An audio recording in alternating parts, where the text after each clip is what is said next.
Kita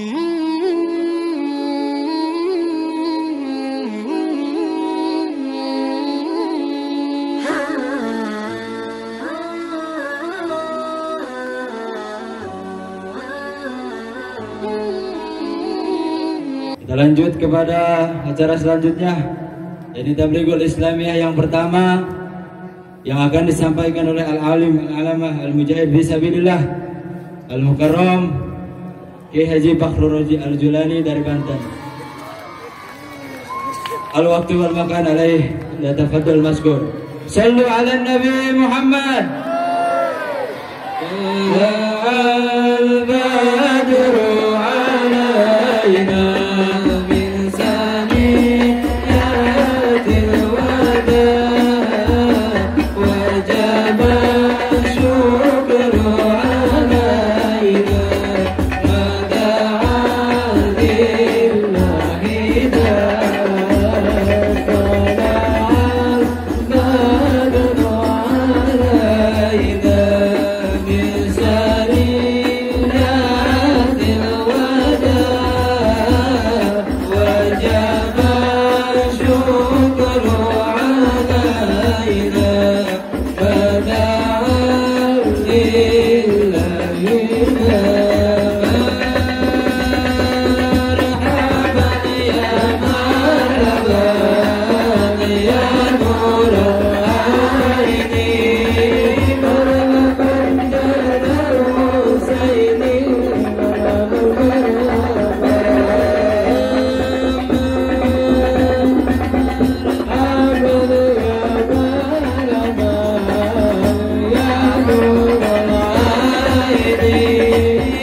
Assalamualaikum warahmatullahi wabarakatuh.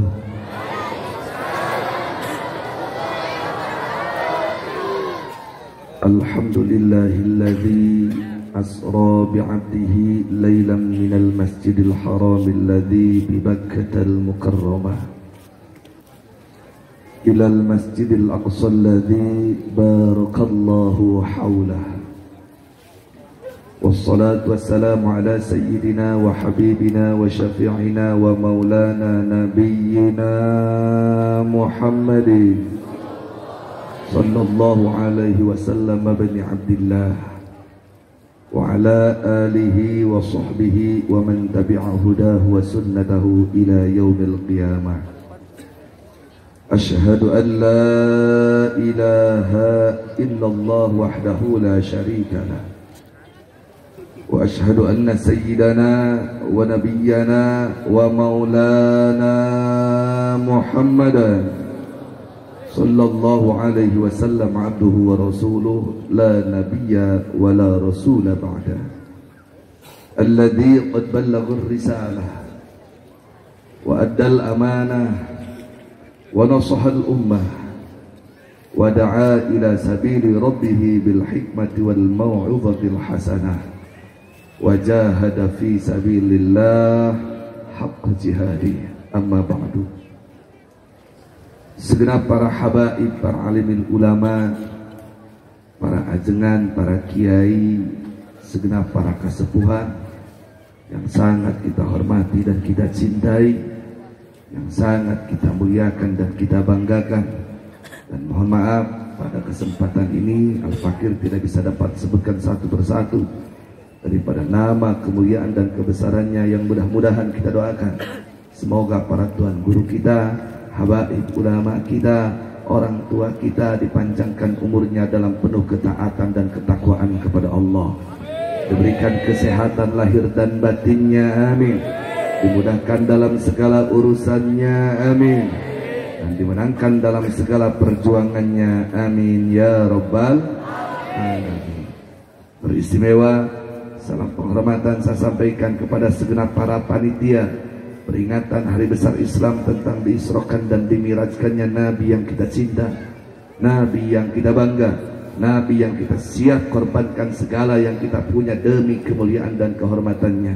Dan tentunya kesuksesan para panitia ini tidak lepas daripada dukungan segenap lapisan elemen masyarakat. Oleh karenanya kita doakan semoga semuanya yang ikut andil dalam kesuksesan acara ini dibalas oleh Allah lipat ganda kebaikan dunia dan akhirat, amin. Ditambah keberkahan kehidupan dan keluarganya, amin.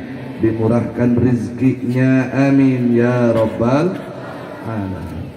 Salam hormat pula saya sampaikan kepada segenap aparatur pemerintah, sipil, militer, TNI ataupun Polri yang hadir ataupun yang mewakili, terutama daripada Bapak Kepala Desa beserta seluruh staf dan jajarannya. Kita doakan semoga semuanya mendapatkan taufik dan hidayah dari Allah, sehingga menjadi pemimpin yang beriman dan bertakwa, yang cinta terhadap Islam dan umatnya, dan bangga dengan bangsa dan negaranya, amin ya rabbal alamin. Akhirnya salam penghormatan pada kesempatan ini saya sampaikan kepada segenap yang hadir daripada kaum bapak, kaum ibu, para pemuda, para pemudi, adik dan kakak, santriin wa santriawati, hadirin wal hadirat rahimakumullah. Secara spesial dan istimewa salam cinta, salam sayang, salam persaudaraan saya sampaikan kepada sahabat saudara saya seperjuangan, yaitu daripada Front Persaudaraan Islam beserta seluruh sayap juangnya, daripada PRI-nya, Batiknya, Mujahidahnya, Hilmi dan yang lainnya, dan juga kepada Sahibil Bait, sahabat perjuangan kita daripada LMPI, Laskar Merah Putih Indonesia, yang mudah-mudahan kita semua yang ada di sini diberikan kesehatan oleh Allah lahir dan batin, amin. Dimudahkan dalam segala urusan, amin. Rezeki kita melimpah, amin. Wafat kita husnul khatimah, amin ya rabbal alamin. Saudaraku kaum muslimin muslimat rahimakumullah, pada saat ini kita kumpul di tempat yang mulia dan istimewa ini dalam rangka memperingati sejarah yang sangat luar biasa, sejarah yang sangat istimewa yang terjadi 15 abad yang lalu di tanah Makkah Al-Mukarramah, yang mana sejarah ini merupakan kebanggaan umat Islam di seluruh antero dunia, sejarah yang menggemparkan sejagat raya, sejarah yang ketika itu sungguh ada di luar nalar manusia biasa, yang kita kenal dengan sejarah Isra dan Mi'raj. Saudaraku, yang ingin saya sampaikan di sini adalah dalam sejarah Isra dan Mi'raj ini mengandung 3 pilar utama ajaran dalam agama Islam. Di dalam Islam, kita beragama Islam tidak lepas daripada 3 pilar. Tidak boleh kita beragama terkecuali kita melakukan 3 pilar ini. Pertama, pilar yang paling utama adalah keimanan kita kepada Allah Subhanahu wa ta'ala dan seluruh aksesoris yang berkaitan dengan keimanan. Pilar kedua, tentang bagaimana kehidupan kita sehari-hari mempraktekkan ajaran syariat Islam, yaitu ajaran baginda Nabi kita Muhammad sallallahu alaihi wasallam. Yang ketiga, di dalam Islam yang paling tinggi yaitu adalah ihsan namanya. Betul? Betul? Tiga-tiganya ini dikumpulkan dalam satu ayat Allah. Ayat pertama surat Al-Isra ataupun Bani Israel, Subhanalladzi asra bi'abdihi laylan minal masjidil harami ilal masjidil aqsa alladzi barakna hawlahu linuriyahu min ayatina innahu huwas sami'ul basir.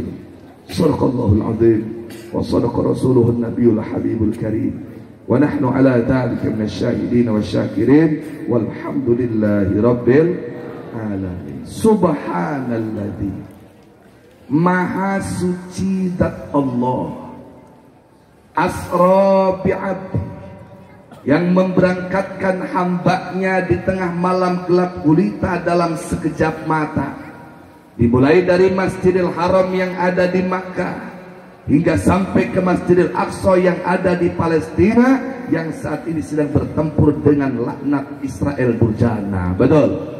Walaupun sebelum sampai ke Masjidil Aqsa, transit terlebih dahulu di Baitut Thayyibah, Baldatut Thayyibah, yaitu Madinah Al-Munawwarah. Untuk apa Nabi kita diberangkatkan tengah malam? Liduriyahu min ayatina. Semata-mata Allah hanya ingin menunjukkan dengan nyata kepada hamba tercintanya, hamba termulianya, bagaimana kuasa, dijaya, hebatnya, perkasanya Allah subhanahu wa ta'ala. Sesungguhnya Allah dat yang maha mendengar, pula dat yang maha melihat. Saudaraku kaum muslimin muslimat rahimakumullah, pada kesempatan ini Al-Fakir ingin mencoba mengajak terhadap diri Al-Fakir, khususnya umumnya kepada semua jamaah yang hadir. Mari kita renungi, tafakuri, tadaburi ini ayat. Karena ayat ini mengandung 3 unsur tadi, 3 pilar utama tadi, yaitu tentang iman, tentang Islam, dan tentang ihsan. Pertama, subhanalladzi, maha suci zat Allah. Apa yang dimaksud sucinya Allah? Karena kalimat suci ini merupakan kalimat yang suka kita gunakan sehari-hari untuk kita. Contoh, kita mau sholat harus suci. Si istri mau dianggap mau dipakai oleh suaminya harus dalam keadaan suci. Allah maha suci dan kita pun beribadah harus suci.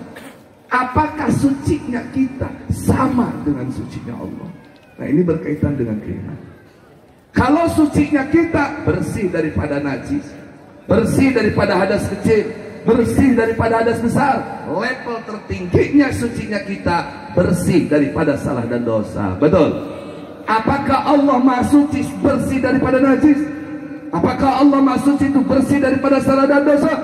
Bukan, saudaraku. Ini yang perlu dikaji, yang perlu dipahami oleh segenap umat Islam. Karena tanpa memahami ini, akhirnya banyak umat Islam yang kurang ajar kepada Allah. Suci untuk Allah bukanlah bersih dari najis. Suci untuk Allah bukanlah bersih daripada salah dan dosa.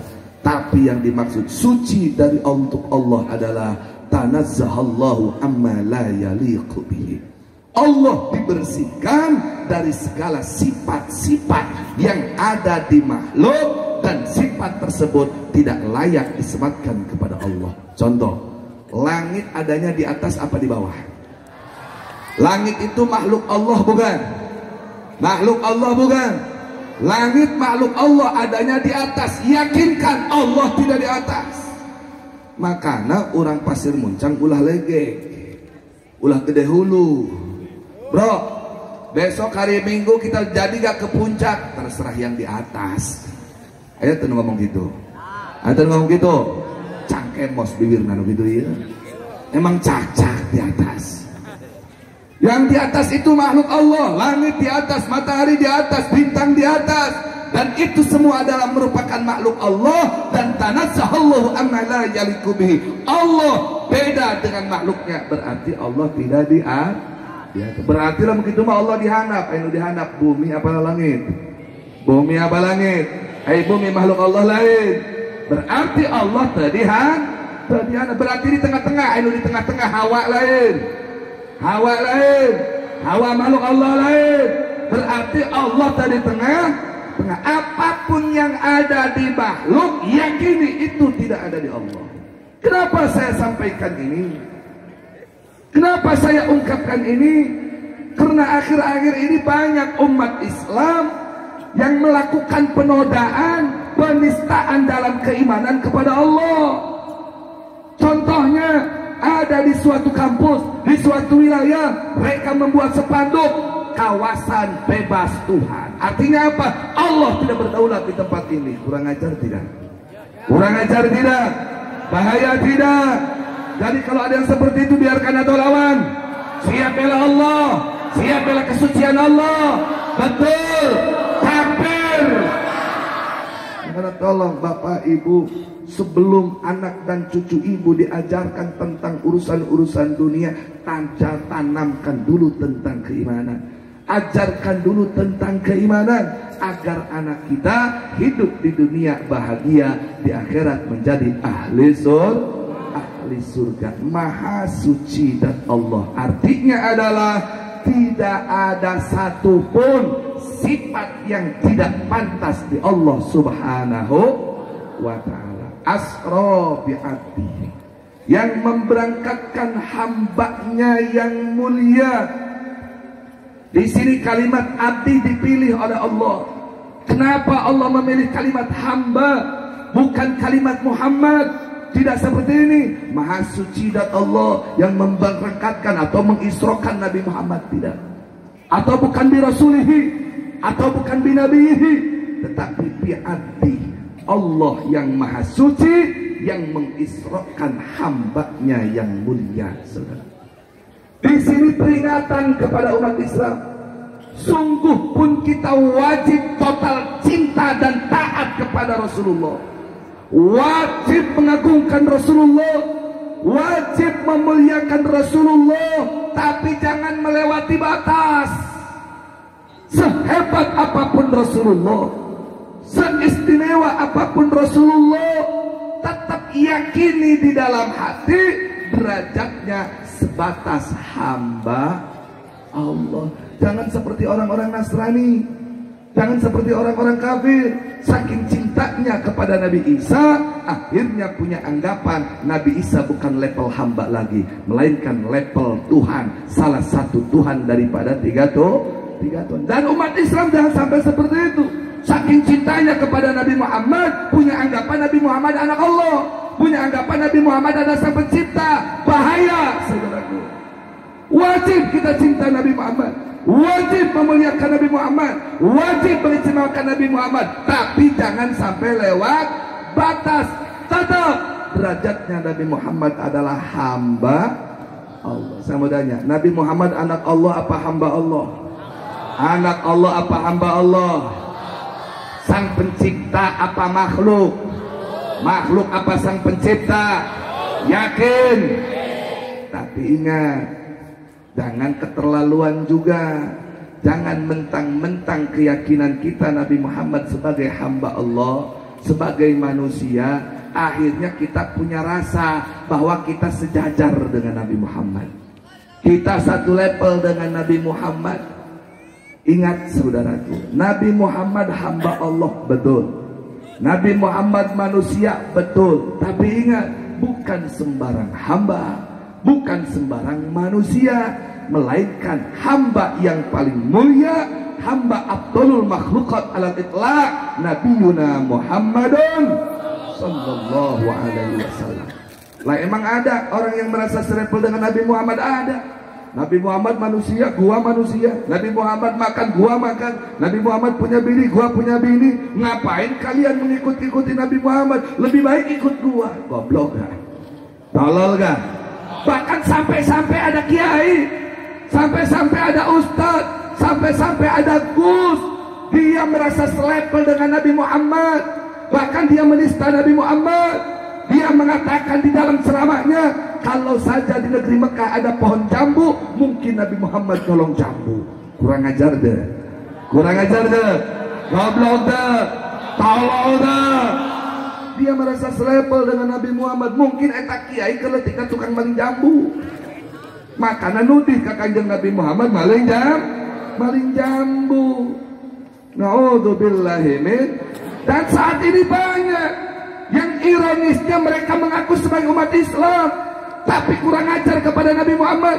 Beberapa bulan yang lalu menyebar video di mana-mana. Ada seorang kurang ajar. Mana Muhammad? Coba suruh sini, kita minum bareng-bareng. Kurang ajar deh. Nabi Muhammad diajak minum minuman keras. Nabi Muhammad diajak mabok-mabokan, aing rek nanya ke orang dia, lamun aya pamuda model kitu ngomongna aya di daerah dia karungan moal. Karungan moal. Diantep kenapa dilawan? Dihacar ulah. Siap bela Nabi Muhammad. Betul. Takbir. Jangan coba-coba menghina Nabi Muhammad, saudaraku. Bahkan bukan hanya Nabi Muhammad, Allah pun saat ini dihina. Ada kelompok, siapa yang pernah bertemu dengan Allah, tolong sampaikan kepada Allah, suruh datang ke rumah gua mau ajak makan bareng.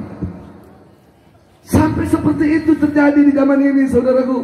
Oleh karena saya mau tanya kepada segenap umat Islam, khususnya para pemuda dan pemudi di sini, ridhokah kalian kalau Allah dihina? Ridho tidak? Ridho tidak kalau Nabi Muhammad dihina? Kalau ada yang menghina Allah dan Nabi Muhammad, biarkan atau lawan? Biarkan atau lawan? Lawan atau biarkan? Ini terjadi, saudaraku. Dan yang lebih anehnya lagi, ketika ada habaib, ketika ada kiai, ketika ada ustaz mengajak umat untuk melawan orang-orang seperti itu ustaz dan habaib, kiai dan ulama malah ditangkap, dijebloskan ke dalam penjara. Betul? Kurang ajar tidak? Kurang ajar tidak? Oleh karena saya mau tanya kepada para pemuda, kalau ada habaib, kalau ada kiai ceramah membela agama Allah, mau ditangkap, biarkan atau bela? Biarkan atau bela? Siap bela habaib, siap bela ulama, siap bela kiai. Takbir.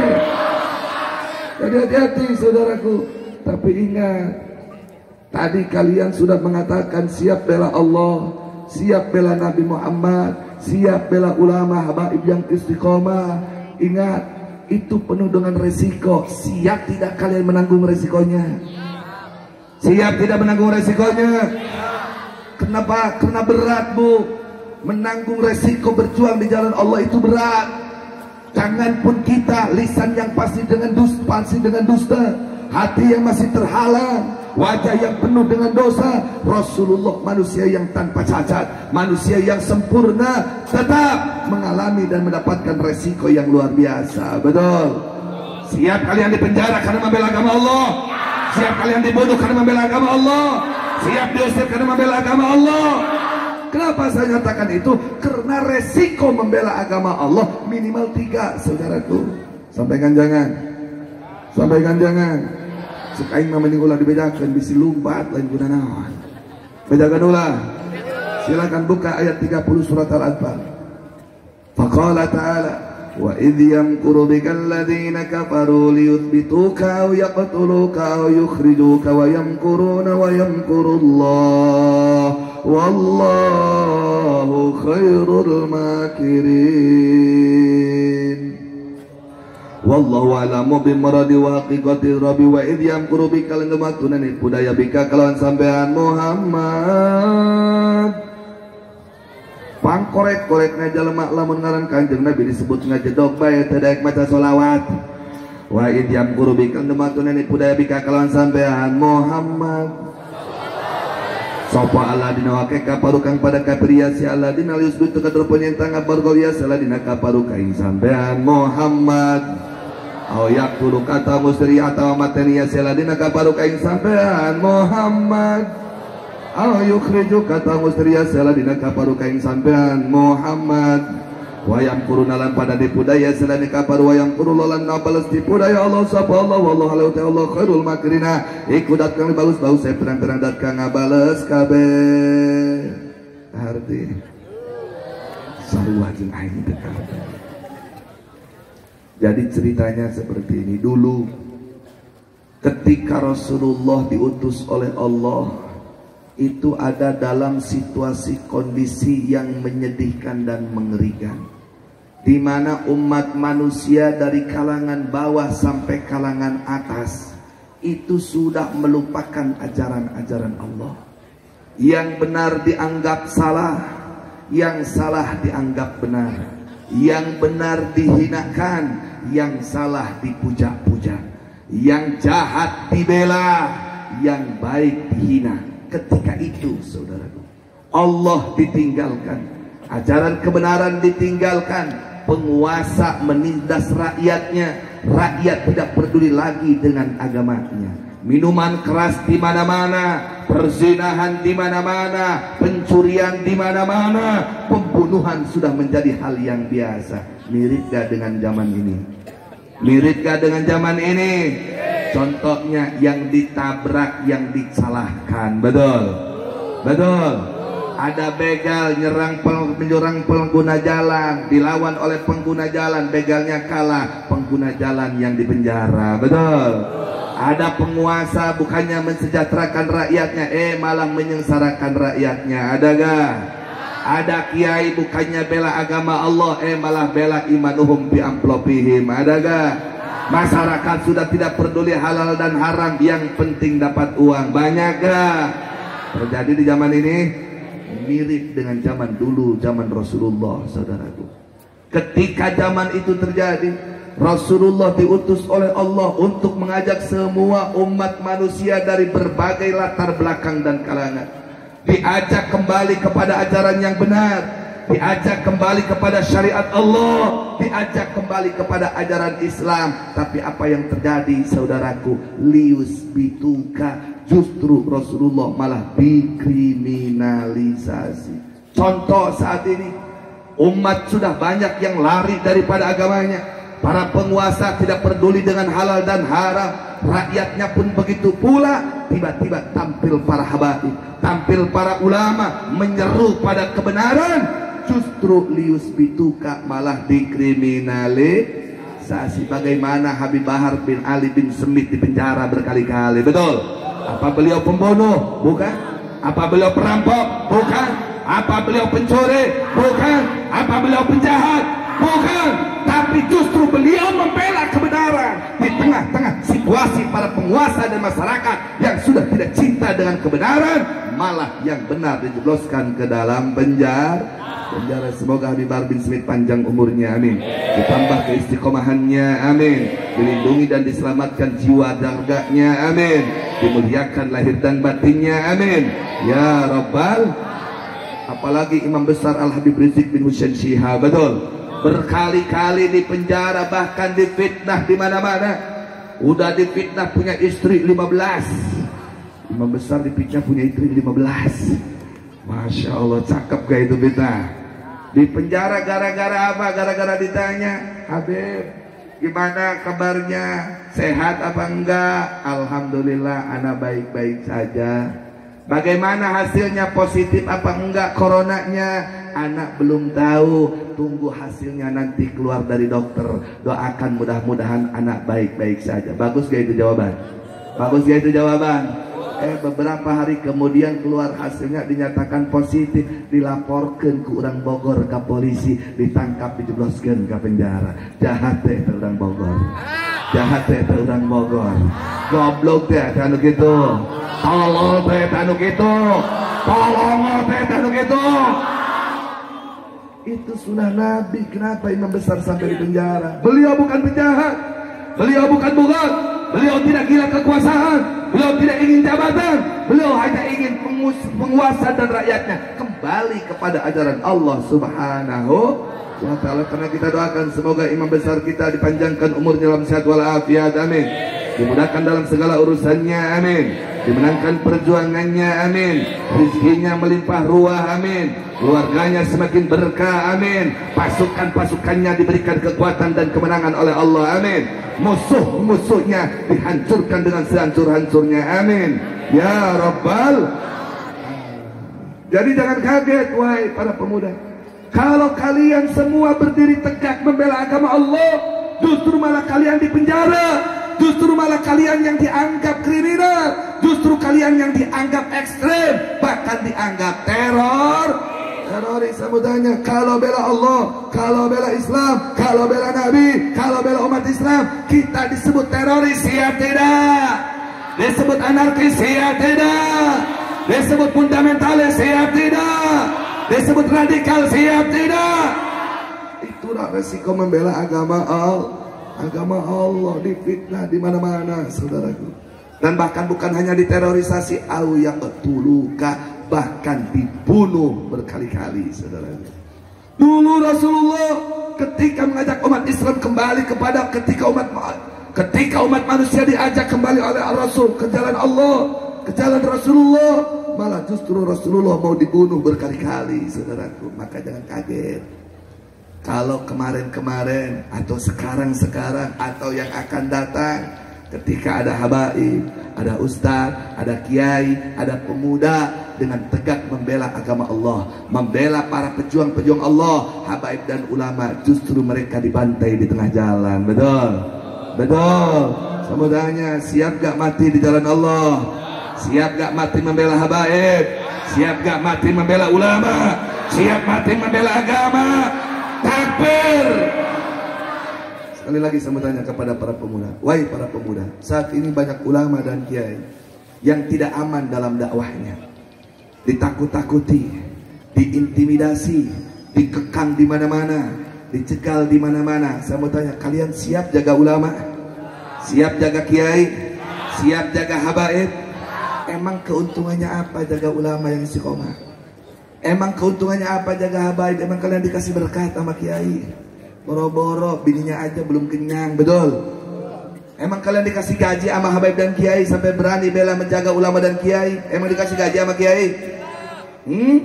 Enggak, betul. Tapi siap gak bela ulama? Siap gak bela habaib? Siap gak bela kiai?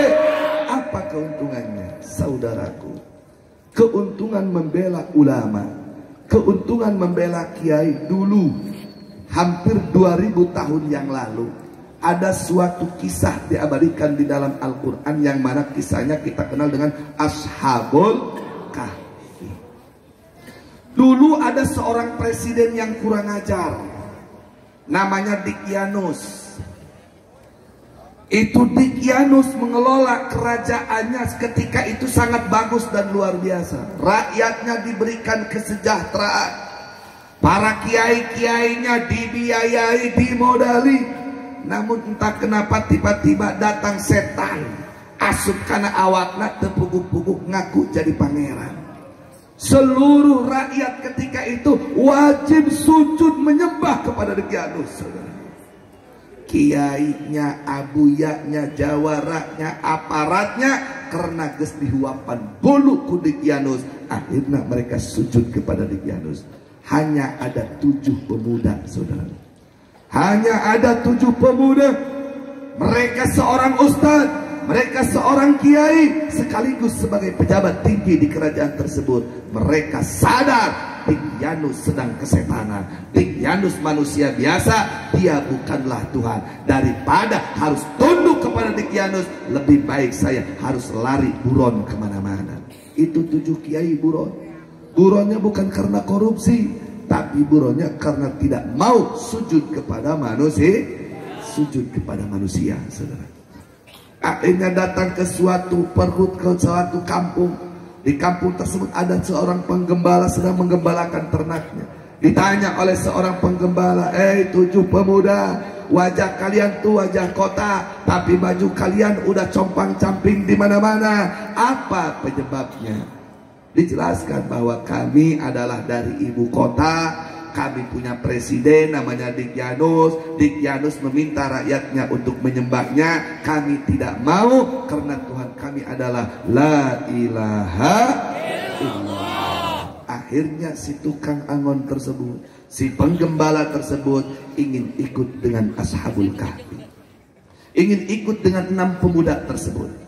Apa selanjutnya kata 6 pemuda? Silahkan kalau mau ikut, tapi gembala kamu, kambingmu, ternakmu segera serahkan kepada yang punya. Diserahkan. Tiba-tiba singkat cerita, begitu si pembala balik ke 6 pemuda, dia diikuti seekor anjing, saudaraku. Ingat, seekor anjing. Kata 6 pemuda, hei penggembala, itu anjing segera usir. Jangan ikut dengan kita. Apa kata si anjing? Kata si anjing kalau diungkapkan begini, hei kiai, hei pemuda anu ngabela agama, wayahna ulah usir kula. Tolong jangan usir saya ingin hidup mati bersama kalian, kata si anjing.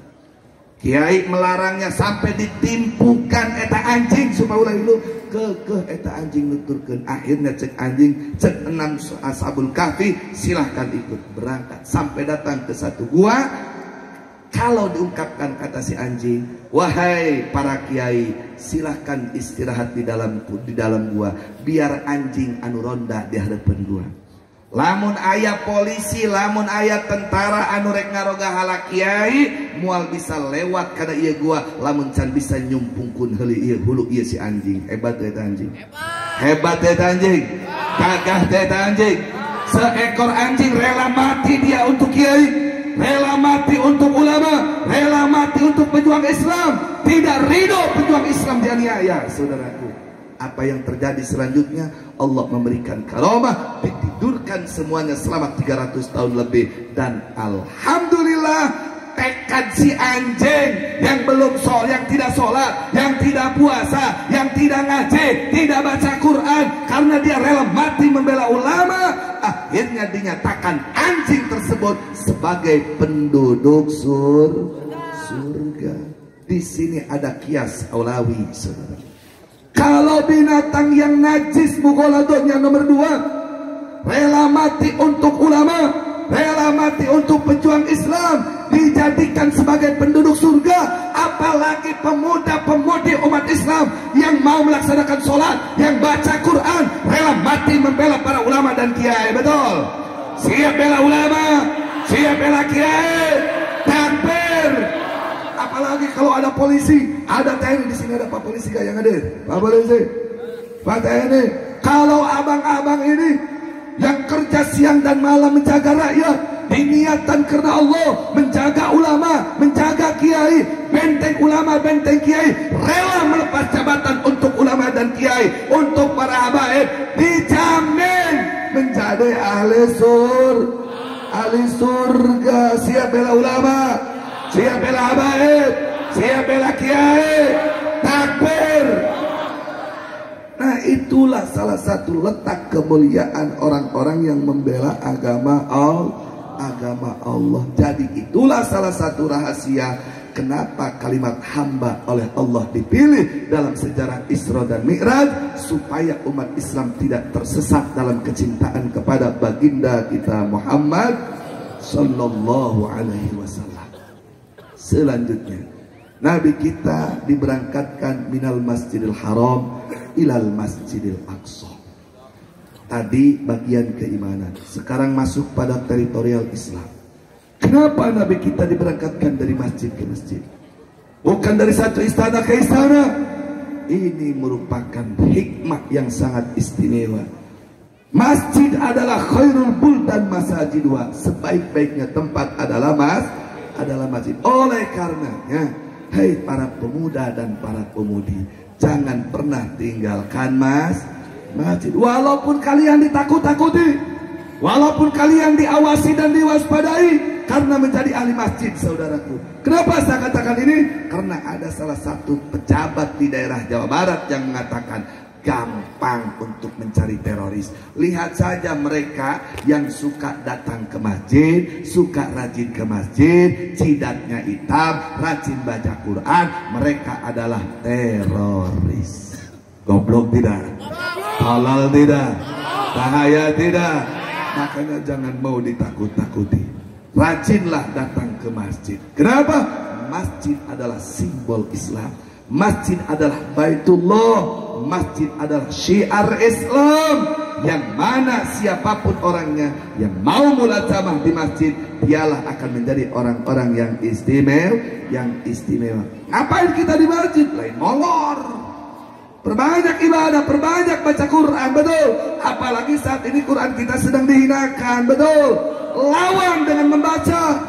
Jangan sampai Quran kita dirobek-robek, Quran kita dibakar-bakar, justru kita malah nggak mau membaca. Semakin orang kafir menghina Al-Quran, ayo kita semakin rajin membaca Al-Quran. Saya mau tanya, sakit hati gak Al-Quran disobek-sobek? Sakit hati gak Al-Quran dihina? Sakit hati gak Al-Quran dibakar? Biarkan ada lawan. Siap lawan penghina Al-Quran, siap hajar penghina Al-Quran, siap bela Al-Quran. Takbir. Ada kiai, ayah kiai, ulah kikituan.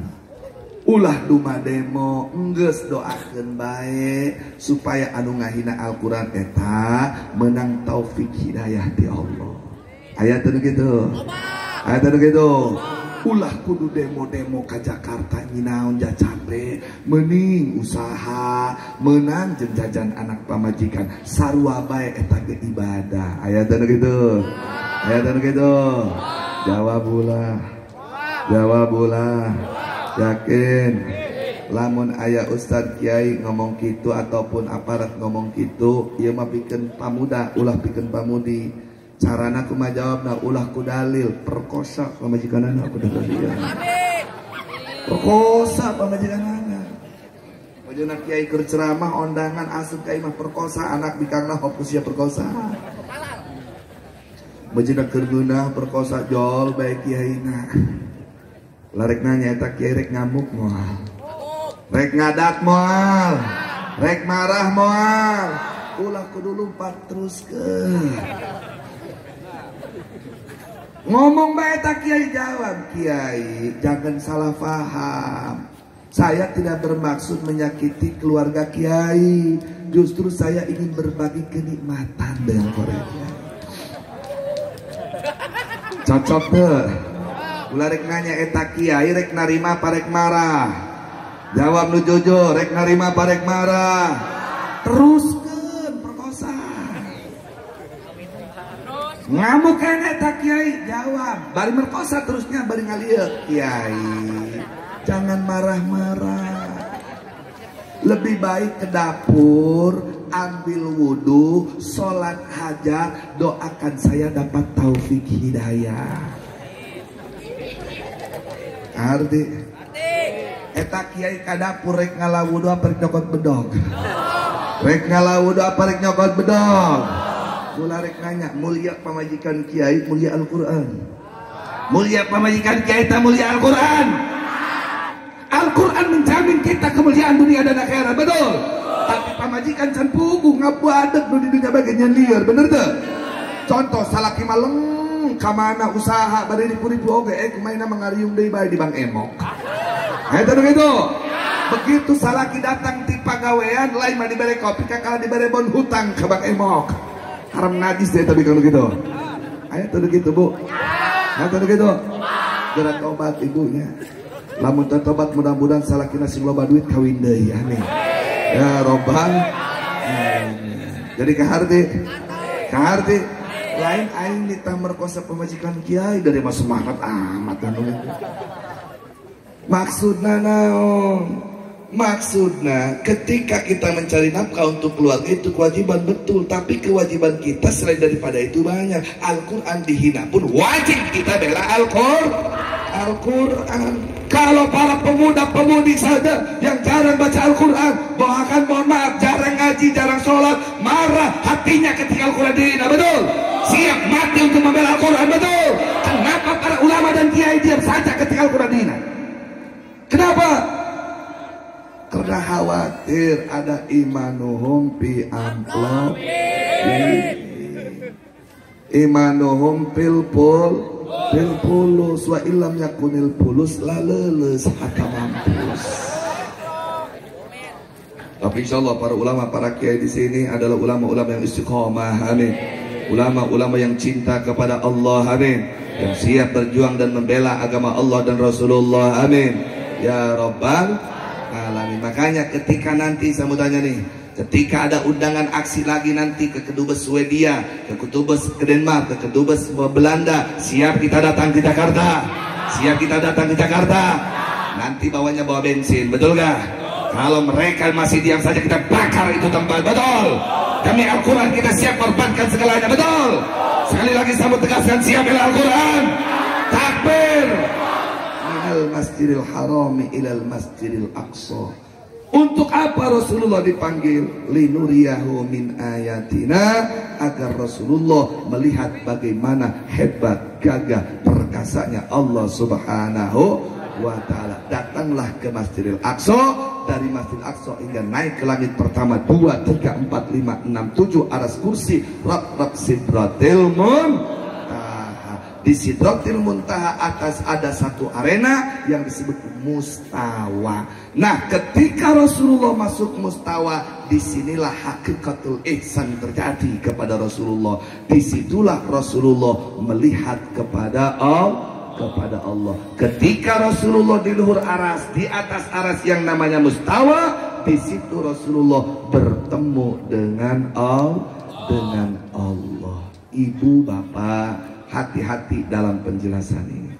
Saat ini ada sekte ataupun sekelompok umat Islam yang mengajarkan akidah kepada umat Islam bahwa Allah duduk di atas aras. Betul?